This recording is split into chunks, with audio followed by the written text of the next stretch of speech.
This is Top Accurate Global News Update. I am Abiodun Mohammed. The battle on the front lines in eastern Ukraine has become tougher as Russian forces push for gains that they could show on the first anniversary of their invasion on February 24th.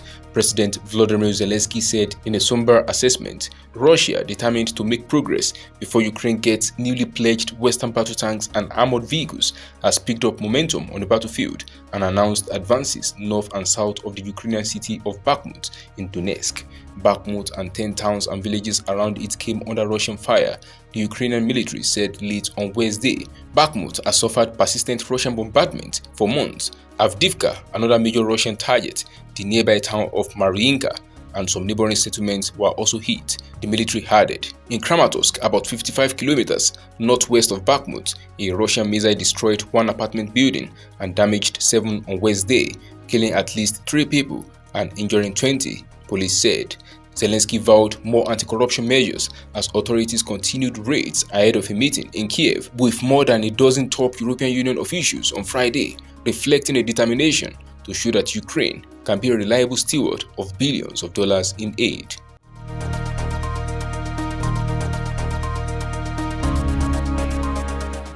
The Israeli military has launched air raids on the besieged Gaza Strip as fears over escalating violence continue in the region. The attacks early on Thursday come in the wake of a deadly Israeli raid in the occupied West Bank city of Jenin last week.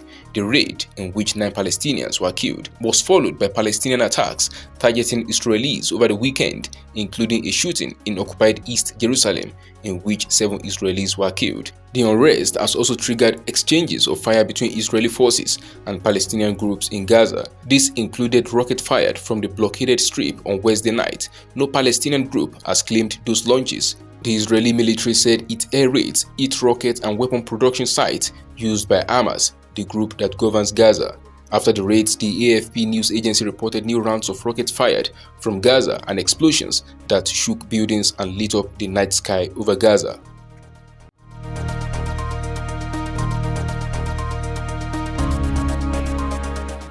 Iran has blamed Israel for last week's drone attack on a military factory near the central city of Isfahan, promising revenge for what appeared to be the latest episode in a long-running covert war.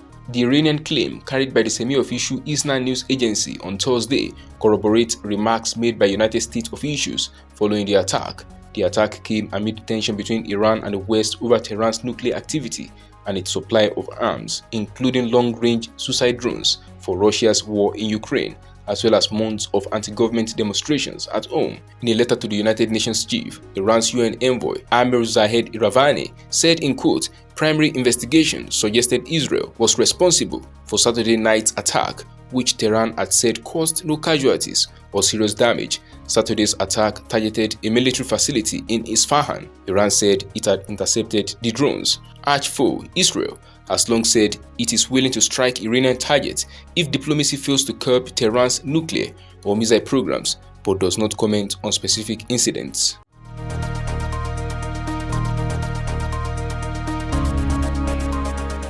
The Philippines has granted the United States expanded access to its military bases, their defense chiefs said on Thursday, amid mounting concern over China's increasing assertiveness in the disputed South China Sea and tensions over self-ruled Taiwan. Washington will be given access to 4 more locations under the 2014 Enhanced Defense Cooperation Agreement (EDCA). U.S. Defense Secretary Lloyd Austin and Philippines Defense Secretary Carlito Galvez said in a joint news conference. Austin, who was in the Philippines for talks as Washington seeks to extend its security options in the country as part of efforts to deter any move by China against self-ruled Taiwan, described Manila's decision as a big deal, as he and his counterpart reaffirmed their commitment to bolstering their country's alliance. The additional locations under the EDCA bring to 9 the number of military bases the United States would have access to, and Washington had announced it was allocating more than $82 million toward infrastructure investments at the existing site.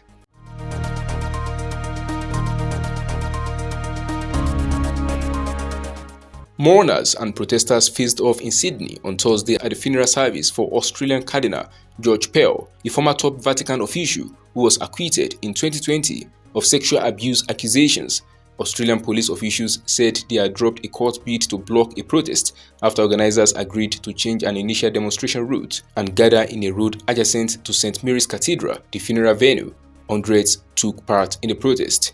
Pearl's body has lain in state since he died at the age of 81 in a Rome hospital last month from heart complications after a hip surgery. Thousands attended the funeral, including former Prime Ministers Tony Abbott and John Howard and federal opposition leader Peter Dutton. Hundreds more watched on big screens erected outside the cathedral.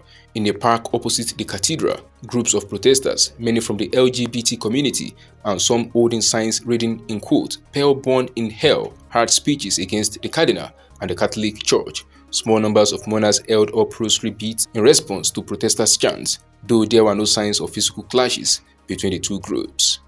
That is the size of top accurate global news updates. You can follow us on our social media platforms as displayed on your screen. Happy Thursday.